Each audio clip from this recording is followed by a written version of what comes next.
hari Minggu. Ya, kita makan di mana, Dok? Di Pantai Pende, di rumah makan Surasa. Wah, saya makan lontong, dokter bubur ya. Bubur, makan pagi. Makan pagi ini udah Sama teta. Iya. Saya udah berat juga nih makan lontong karena kangen juga. Gak apa-apa, gak apa-apa. Iya. Baik, kita dari gereja kita istirahat sejenak untuk makan pagi. Oke, Dok, lanjut. Ya. Nah, tadi saya sudah ditraktir makan ini bersama Dokter William ya. Sama-sama dokter. Ya, beliau adalah Ketua ID Manggarai Barat ya. Tepatnya base-nya di Labuan Bajo. Labuan Bajo. Ini daerah mulai dikenal dan internasional ya. Kemarin Pak Jokowi juga datang. Nah, nanti kita ingin mendengar apa pandangan dari Dr. William, terutama untuk daerah, karena beliau ini putra asli di sini. Dan beliau adalah satu alumni dengan saya. Ya, nanti kita bicara ya, Dok? Ya, oke. Nah, teman-teman, Kang Hadi Konsien, saya berada di Labuan Bajo. Ini bersama kawan saya, Dr. Willy ya? William. Oke. Beliau adalah putra asli Manggarai. Ya, Manggarai. Iya. Dia spesialis penyakit dalam. Nah, kita akan ngobrol di seputar dunia kesehatan di Manggarai Barat ini, terutama di Labuan Bajo ya. Labuan Bajo. Labuan Bajo. Daerah Ya. Pantai Pende ini. Ya, Dok, bagaimana pandangan dokter? Karena dokter ini sudah hampir berapa tahun bertugas di sini? Saya PTT dari tahun 2005. 2005. Terus saya sekolah. Iya. Sekolah sekitar 4,5 tahun. Iya. Spesialis. Lalu saya balik lagi tahun 2012. Iya. Dokter kelahiran di Ruteng ya? Saya di Ruteng. Di Ruteng ya? Ya, dulu kan masih satu kabupaten. Kabupaten. Jadi ya kemudian bagi 3, Manggarai Barat, Manggarai Tengah, dan Manggarai Timur. Timur ya. FK-nya di Atmajaya ya? Ya, saya Angkatan? 98. 98. Angkatan Reformasi.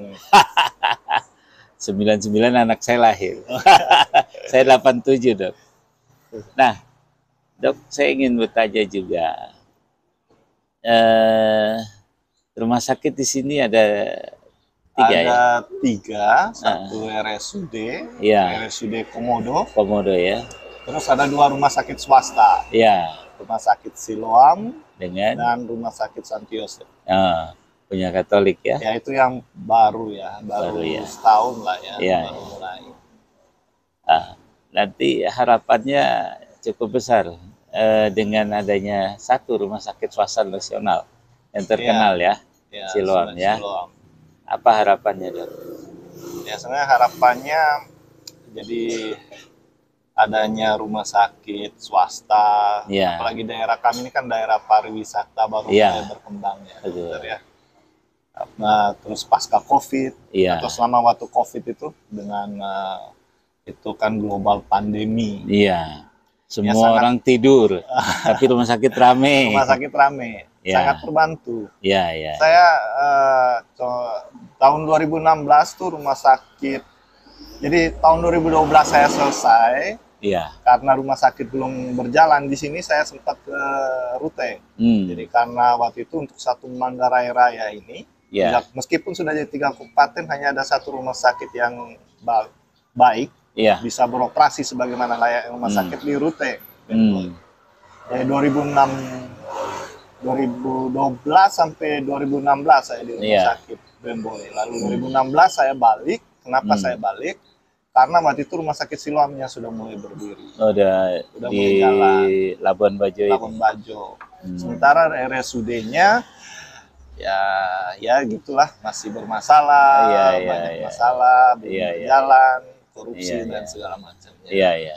Terus teman-teman berapa jumlah spesialis di sini, dokter? Sekarang penyakit dalam cuma dokter di sini? Awalnya saya sendiri, tapi tahun ini sudah ada tambahan 3. 3 ya. Jadi ya lumayan, tahun ini sudah kami berempat. Di Siloam 2, ya. Di RSUD-nya 1, dan di Santo Yosefnya 2. 2 ya. Iya. Nah, teman-teman, ini Dr. William ini juga Ketua ID Manggarai Barat ya? Iya, saya Ketua ID ya sampai tahun 2023 lah. 23 ya. Jumlah anggota berapa, Dok? Baik dokter umum maupun sama spesialis? Yang terdaftar tuh 70. 70 ya. Tetapi ada tapinya. Ya. Karena di sini tuh kebanyakan dokter yang kontrak atau PTT atau internship. Jadi kalau yang pasti itu hanya sekitar 35 lah yang tinggal di sini. Lebih kurang lagi dong. Ya, sekitar dokter spesialis pun ada 15. Tetapi yang menetap sini ya kurang lebih hanya 7 saja. Oh. 7. Rata-rata selain dokter yang ya boleh dibilang putra asli sini, ada lagi yang lain? Ada satu dokter Objin, dokter Agus, dia orang Manggarai. Manggarai, ya. Yang lain teman-teman meskipun bukan lahir di sini, dari Jakarta, dari Bali, tapi mereka dia menetap. Ada yang dari Makassar, udah buat rumah, dari Manado, Jawa. Mereka ya luar biasa, mau berkarya di sini, bawa rumah, tinggal di sini. Nah, Dok, kalau dokter umumnya bagaimana menurut dokter di sini? Pandangan sebagai ketua lo ya, ketua itu. Dokter umum kami di sini yang asli sini ya sudah lumayan lah. Iya. Anak-anak muda banyak. Iya. Ya, tapi masih tetap didominasi oleh dokter-dokter dari luar. Dari luar ya. Nah, kalau jujur ya Dok, kalau saya dengar banyak cerita bahwa dokter itu kan dianggap sudah berada dari awalnya. Karena ini saya melihat, amin. Ya, aminkan ya. Aminkan saja. Ya, karena satu, sekolahnya lama, tidak cepat cari kerja, karena kita kan kerja berdasarkan legalitasnya ya Dok ya. Betul. Nah, itu bisa sampai berapa ya, kalau pendidikan aja, kalau zamannya dulu kita sama-sama di Atmajaya, saya hampir 10 tahun saya baru bisa menikmati petik hasil. Dan itu pun PTT yang boleh dibilang ya mengabdi ya. 500.000 saya 1 bulan, cukup apa ya? Pada waktu itu tahun 97 ya, saya cukup apa juga di situ, hilang uang menguap. Makanya saya juga jujur ya Dok, itu saya melakukan demo protes boleh dibilang. Saya aktif di tahun 99 di Pandeglang sampai ke 2001 saya selesai 3 tahun kan. Lalu saya bilang apa yang menjadi sesuatu yang salah ini ya, karena memang kita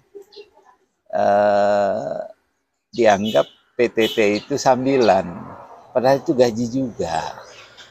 Setelah itu PTT apa yang orang berharap menjadi pegawai negeri. Iya. Nah, untuk praktek sendiri ya oke lah yang mengejar sendiri. Nah, sekarang pandangan dokter untuk dokter umum yang dengan BPJS, kepesertaan di sini masih lumayan belum tergarap dengan sempurna ya, berarti sebetulnya kan untuk dokter umum ini lumayan Dok harusnya di sini. Bagaimana? Jadi kan ada kapitasi kan sistemnya. Iya, kapitasi. Pertama yang tadi kan dokter saya sebenarnya keluarga yang menengah lah. Iya. Saya dulu sekolah Atmajaya, lulus menikah. Iya. Ya, sesama alumni juga ya. Lalu saya PTT kita juga dulu 750.000 dokter. Saya 500 itu. Terus naik 1,5 juta. Iya. Lalu jadi PNS. Dan saya memang berutang dengan Manggarai Barat. Makanya saya kembali selalu ke Manggarai Barat. Saya sekolah, lalu balik sini. Ya, kalau zaman sekarang kan BPJS, teman-teman dokter umum, saya sarankan selalu kalau bisa sekolah. Ada dua, sekolah sebagai fungsional, ataupun struktural manajemen. Apakah masuk ASN, PNS, atau tidak, itu urusan masing-masing. Iya, masing-masing ya. Kembali lagi ke diri setiap dokter umumnya. Hanya memang kalau mau ngambil spesialis itu ambil PNS itu sangat dipermudah, dibantu lah ya. Tapi itu kembali ke masing-masing, apalagi ada.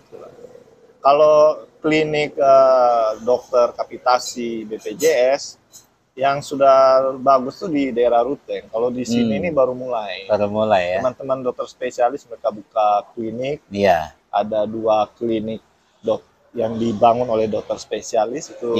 Mereka memberdayakan teman-teman dokter umum kapitasi. Terus ada beberapa klinik swasta lainnya itu sudah ada kapitasi. Hanya ya saran saya tetap untuk teman-teman dokter umum selalu kembangkan ilmu. Sebenarnya ya kalau mereka tetap pada profesi dokter, sekolah dokter spesialis kah atau manajemen. Atau mungkin kalau hanya hidup dari dokter umum saja ya bisa saja. Ada usaha lain. Harus ada usaha lain.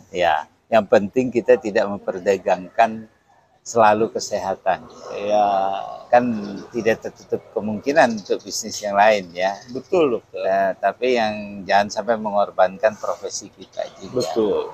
Dan itu juga tidak dilarang sebetulnya. Tidak dilarang. Asal yang halal juga tentunya. Tentunya halal pastinya.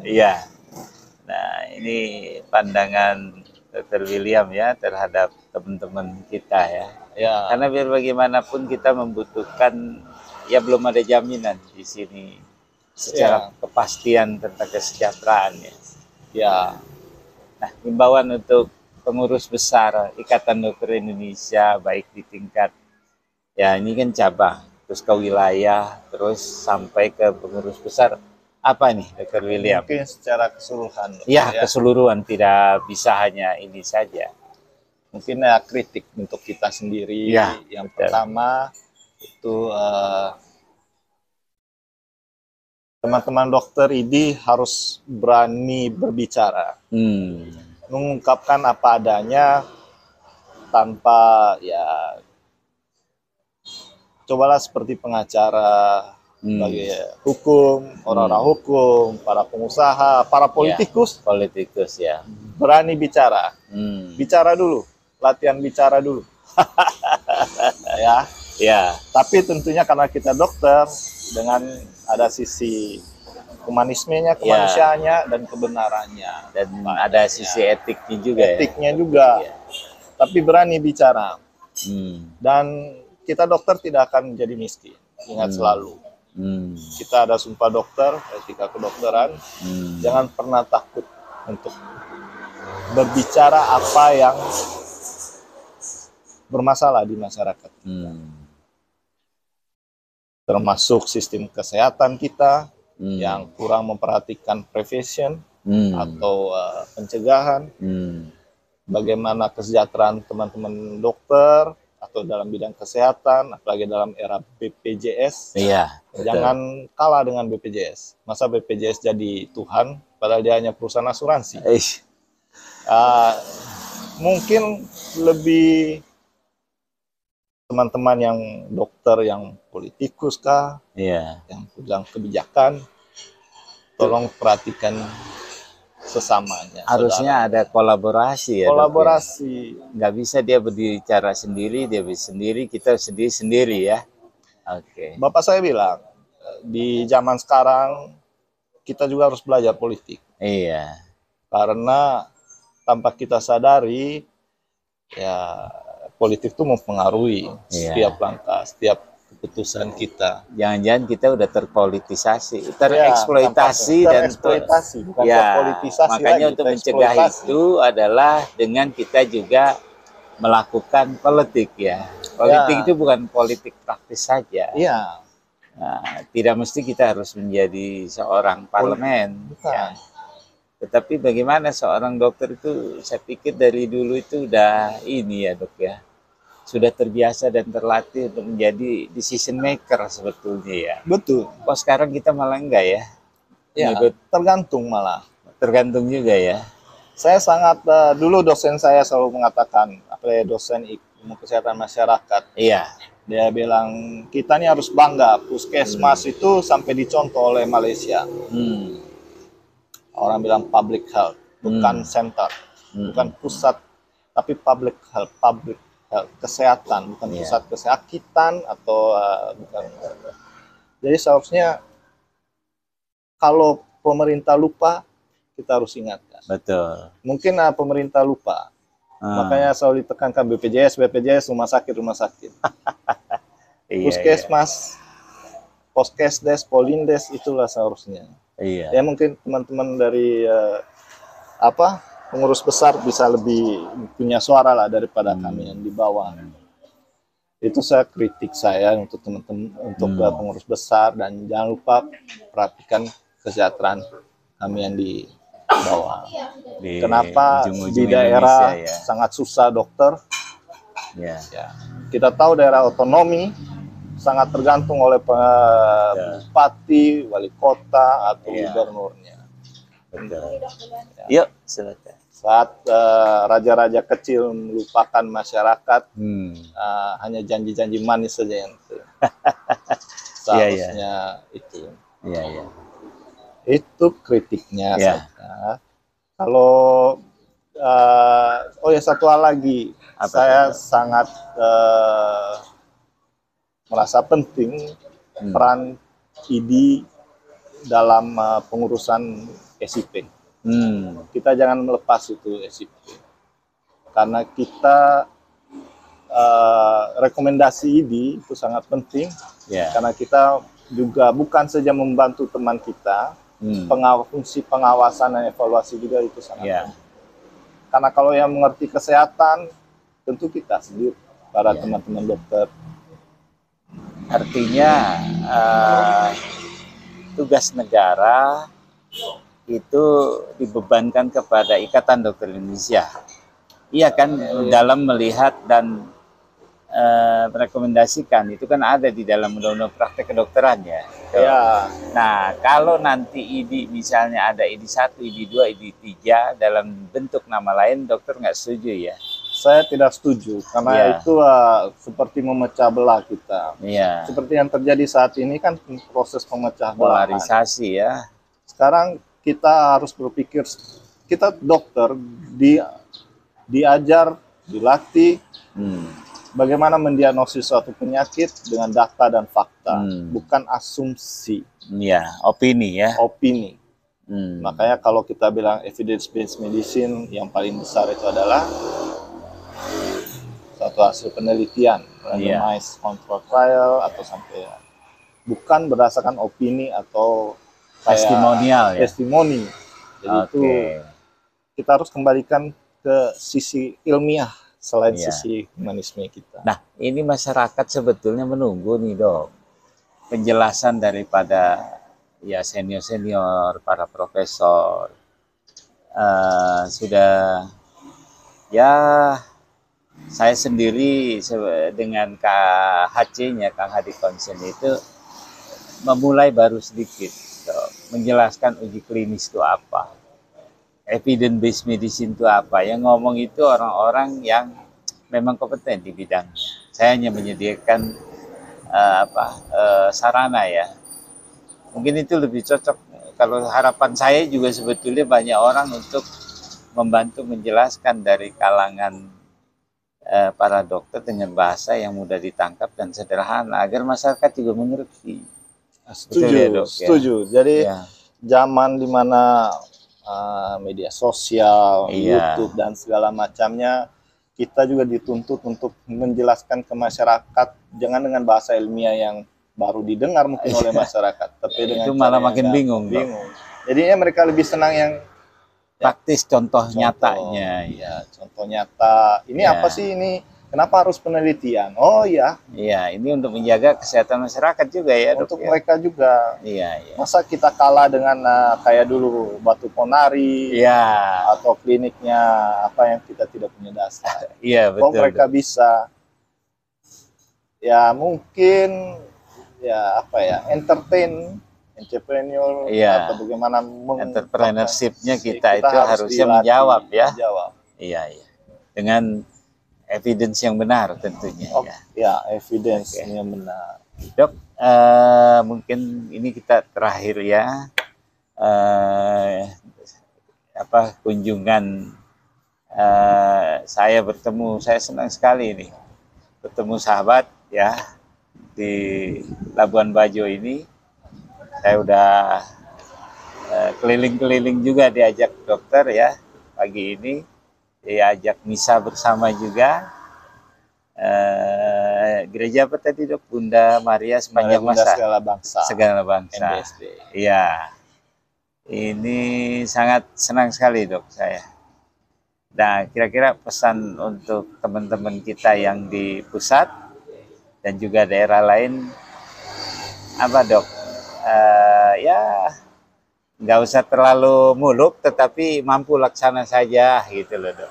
Silakan. Yang pertama ya tetap semangat. Ya.